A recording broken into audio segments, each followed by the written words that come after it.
London, late 1970s. A city of noise, neon, and shattered promises. Sirens wail through the fog like wounded animals. Another market stall raided, another protection racket exposed. Headlines whisper, Turkish-Cypriot gangs on the rise. But behind the chaos, behind the smoke and the headlines, there's something else. A quiet evolution, a shift in who really owns the streets. Because the Arif brothers didn't come to join London's criminal world, they came to rebuild it in their own image. They were outsiders, foreigners, men with no seat at the table, so they built their own. And when London refused to feed them, they learned to take what it wouldn't give. In a city that promised equality, all they found was survival. Every brick, every scar, every deal was a reminder this wasn't their land, it was their hunting ground. Was their dynasty born from ambition or from Britain's broken promise? Because to understand the blood that would spill at the Bell pub in 1991, to understand why South London went to war, we have to go back to the beginning, to the docks, to Rotherhithe, where the smell of sweat and diesel mixed with desperation. The Arif family came from Cyprus, Turkish-Cypriots who fled a homeland split by conflict and politics. They arrived in post-war Britain believing the myth, the land of opportunity. But the truth, London didn't welcome them. It tolerated them. The jobs were at the bottom, the pay pitiful, and the locals made sure they never forgot they were foreign. So the brothers, Dowen, Bekir, Osman, and Mehmet, learned early that respect isn't given, it's taken. They started small, petty theft, market scams, anything to stay one meal ahead of poverty. But there was something different about the Arifs. They didn't just want to survive, they wanted control. And control in South London came with a price. Their first taste of business came through the docks. Cheap tobacco smuggled in from Cyprus, slipped off cargo ships by sympathetic sailors. They called it importing, a polite word for organized theft. But it worked. They built a network, small, loyal, invisible. A community within a community. Dowen, the oldest, had a knack for leadership. Cold eyes, quiet temper. The kind of man who never raised his voice, but always got his way.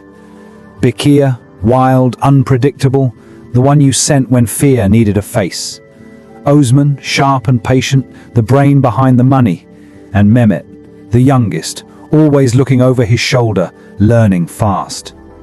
They didn't have connections, so they studied the ones who did. London's criminal aristocracy, the Richardsons, the Crays, the remnants of the old firms. And one night Dowen took a job as a bouncer at a Bermondsey club, a spot once owned by the Richardsons associates. That's where he learnt the rule that would define his empire. Fear is faster than respect, and once you have both, you own everything. By the mid-1970s, London's underworld was changing. The old British firms were collapsing under their own myths, tired legends doing time. Their lieutenants scattered, their territories exposed. That vacuum didn't stay empty for long. Immigrant gangs, the ones the tabloids mocked as foreigners, were watching, waiting.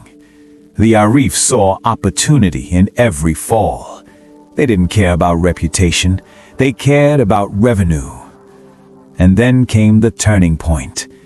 In 1981, Dogan Arif walked out of prison, having served time for armed robbery.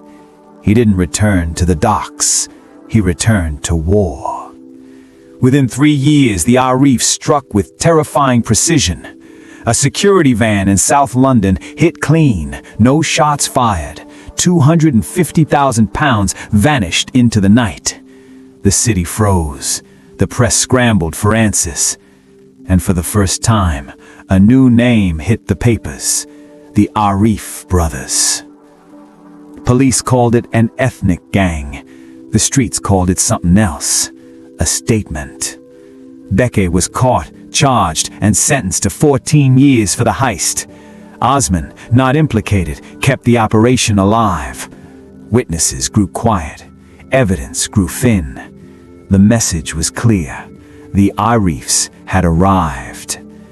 And even from behind bars, Becca's reputation grew.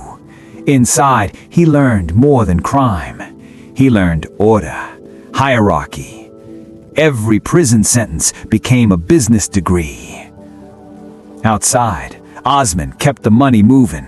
Dogon tightened control. The community protected its own. No one wanted trouble, but no one could ignore them anymore. By the early 80s, South London was theirs. The pubs, the betting shops, the doors, all paying tribute. Protection money flowed like beer, and the people who once mocked them now paid for their insurance. Funny how fast the accent of power changes. They weren't just thugs, they were tacticians. Every move calculated, every alliance measured. Even the Adams family, the Clerkenwell syndicate, made an understanding with them. No blood, no war, just quiet profit. Two empires sharing a border. But the Arifs weren't content with pubs and doors. They saw something bigger, something international. Drugs. While the British firms were fighting over who ran Soho, the Arifs tapped into a gold vein running through Pakistan and Amsterdam, heroin flooding into Europe via complex smuggling routes. They didn't need street dealers, they owned importers. At their peak, their product was said to move faster than police reports, and their profits hidden behind layers of respectability. Real estate in Lewisham and Greenwich bought through shell companies. Cash turned to property, property turned to legitimacy. They were among the first London gangs to launder like corporations. Even customs at Dover, rumor had it a few officials were on the payroll. Their shipments were always mysteriously marked low risk. On the surface, the Arifs looked untouchable, a family empire built from nothing. But inside, the cracks were forming. Power doesn't unite, it isolates. Dogon grew suspicious. He started seeing enemies in every handshake. Every police visit felt like betrayal. Every ally a potential informant. He ordered surveillance on his own people. Safe houses were rotated weekly. Phone calls became coded paranoid rituals. Because when you've built an empire on fear, you start to fear everyone. And in that fear, the brothers began to turn inward. Usman wanted to expand, to legitimize their money. Bekir, now out on parole, wanted more muscle, more blood. Two visions of power, one inevitable collision. The younger gangs watched from the shadows. The Brindle brothers, ambitious and reckless, were waiting for a sign of weakness. And they'd get it. One night, a top Arif lieutenant was humiliated by Brindle's associates, beaten, publicly. It wasn't just disrespect, it was provocation. The streets felt it first, the tension, the whispers. This isn't business anymore, this is war. The Arifs had spent years building an empire out of survival, but now survival would demand blood. Because when respect is taken from you in front of your own men, you don't negotiate, you retaliate. And that's where the next chapter begins, with revenge, with the first shot fired in a war that would stain South London red. Because power is easy to gain, it's impossible to trust. London had changed, but the rules hadn't. The strong survived, the ruthless ruled, and the Arifs, for a moment, were both. But power comes with a price, and for the Arif brothers, that bill was about to come due. Revenge is never clean. It starts sharp, righteous, but it always ends with rot. And for the Arif brothers, revenge wasn't just business anymore. It was personal. After the beating of their top man, the message was clear. They were losing face. And in South London, face meant everything. Honor, fear, territory. It all lived and died by reputation. Amit Abdullah was one of theirs, a loyal enforcer, part soldier, part brother. He didn't ask for permission, he just went out and handled it. He found the man responsible, one of Brindle's boys, and opened fire. A short, sharp burst of vengeance. Quick, dirty. It was meant to restore balance. Instead, it kicked open hell. Days later, the Brindle crew struck back. Daylight, no masks, no mercy. They walked into a betting shop and shot Abby dead. Point blank. In front of witnesses. In front of the city. A public execution meant for humiliation. And it worked. The Arifs couldn't hide it, couldn't spin it, couldn't ignore it. Their silence would mean surrender. Their response would mean war. And in August 1991, war arrived. Inside the Bell Pub, the Brindle brothers gathered, celebrating, laughing, believing they'd won. Then the door burst open. 2 gunmen. Shouts, chaos, glass breaking. "This is for Abby!" A spray of bullets turned laughter into screams. David Brindle dropped first, 1 shot through the chest, then silence. Only the sound of a pint glass rolling across the floor. That night, South London's balance of power shattered, and the tabloids had their feast. Turkish revenge shooting rocks London. Gang war returns to the streets.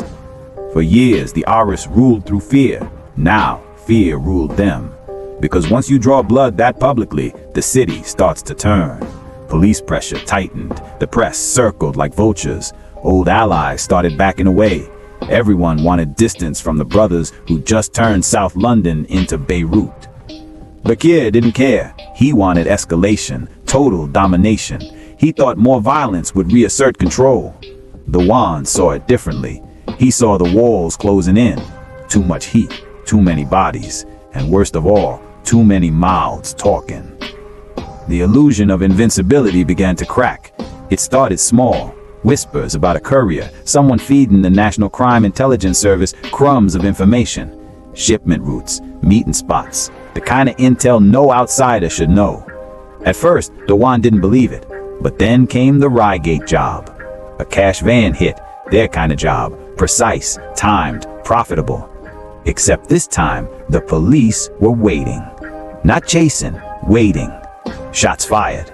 Kenneth Baker, dead. Metten, one of their youngest soldiers, badly wounded. Dewan didn't even need a confession. He knew someone inside had sold them out. The betrayal hit harder than any bullet, because betrayal in their world wasn't just treachery, it was blasphemy.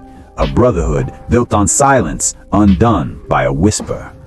From that moment, nothing felt safe. Meetings moved every week, phones burned daily. Dewan barely slept. He'd built a kingdom out of fear. Now fear was all that was left. Bakir kept pushing. More deals, more muscle, more drugs. He called it expansion. Dewan called it suicide.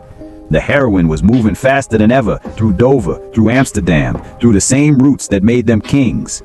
But every shipment now carried ghosts. Every driver looked like an informant. Every prophet felt like bait. The brothers stopped trusting anyone, even each other. Bakir accused Dewan of going soft. Dewan accused Bakir of bringing the walls down. And Mehmet, the quiet one, just watched, knowing it wouldn't end well. For years, the Arifs had lived like shadows, invisible, untouchable. Now the spotlight was burning through. The empire was still rich, but it was bleeding from the inside. The National Crime Squad had learned something new. You don't break an empire from the outside. You let it collapse under its own paranoia. They fed it. They listened. They waited. Then they moved. The headlines read, Dogan Arif jailed for £8.5 million heroin plot. 22 years. The kingpin finally caged. Inside, Dogan stayed quiet. No tears, no pleas, no cooperation. Just silence. The kind of silence that says, I knew it would end this way. But Bakir was still out there, still chasing ghosts, still convinced he could rebuild what was already ashes. He strutted through South London like royalty, tailored suits, thick gold, that same old grin. The locals called him the Duke. It started as a joke, then it stuck. He liked the name, didn't realize it was mockery. By 2000, the law had him too, caught with a 48-kilo amphetamine ring while on parole. 23 years. The Duke had finally lost his crown. Funny thing about power, it's addictive, and withdrawal is worse than death. Bakir never adjusted to prison life. He kept running deals, using proxies, sending coded letters. He couldn't stop, because stopping meant accepting he was finished. And Dogan, the once calm strategist, was now just a name on a file. His sentence ended the myth of the Arifs as untouchable. They'd become a case study. The NCIS used them to map Britain's entire organized crime network. The brothers who once owned the streets were now footnotes in the system that outsmarted them. Every kingdom falls, but the Arifs didn't collapse. They decayed. Then came the final irony. Johnny Brindle, yes, that Brindle, married Debbie Arif. Bloodlines that once hunted each other were now sharing a dinner table. The tabloids couldn't believe it, but in a way, it made sense. That's how cycles close, not with justice, but with uneasy peace. The past turned to gossip, the war to legend. South London moved on, but the old-timers still whispered the names: Dogan, Bakir, Osman, like ghosts haunting the estates. And yet, even prison couldn't kill the hunger. Bakir again, arrested for a 48-kilo amphetamine ring while on parole. Decades later, and the same story repeated itself. Different product, same addiction. You could say he never learned, or maybe he just couldn't stop. Some men aren't built to be free. They need chaos. They need control. They need someone to fear them, even if it's just themselves. London had changed. The old pubs turned into cafes. The old crews turned into ghosts. But the code, that same brutal logic of survival, still runs under the pavement. The Arif name still floats through South London like cigarette smoke. You can't see it, but it lingers. And when you ask around, you hear the same line again and again. They were the last real family. Maybe that's nostalgia. Maybe that's truth. Because whatever you think of them, killers, businessmen, survivors, they built something from nothing, and then lost it the way all kings do, by believing they were bigger than the crown itself. The final years were quiet. Dawan's health fading, Bakir in and out of courtrooms, Osman living low, avoiding headlines. No more wars, no more headlines, just the slow echo of a dynasty dissolving into history. They once ran the streets through fear. Now all that's left is the legend, blurred, exaggerated, half-true. That's the funny thing about Underworld stories. The more time passes, the more the truth sounds like myth. But if you peel away the glamour, the money, the violence, what you find isn't evil, it's emptiness. Men who built an empire to fill a hole that never closed. They didn't invent crime. They adapted to a system that left them nowhere else to go. A city that rewarded brutality over honesty and punished anyone who believed in fairness. So the Arifs learned the only law that mattered: power or nothing. But power has an expiration date, and when it runs out, silence is all that remains. The silence of empty pubs, the silence of prison cells, the silence of kings who outlived their own legend. If you listen closely, you can still hear it, the faint echo of their empire, a warning, not a memory. Because the Arif story isn't just about crime, it's about the price of survival, about what happens when the dream of belonging turns into the nightmare of control. And the truth, they didn't fail because they were criminals. They failed because they were human. In the end, the Arifs didn't just lose power, they lost peace. If you thought the Arifs ruled South London, wait until you see who ruled the entire city. The Adams family. Their empire stretched from Clerkenwell to the Cayman Islands. Their fall, even darker. Subscribe and step inside the secret world of Mafia Titans.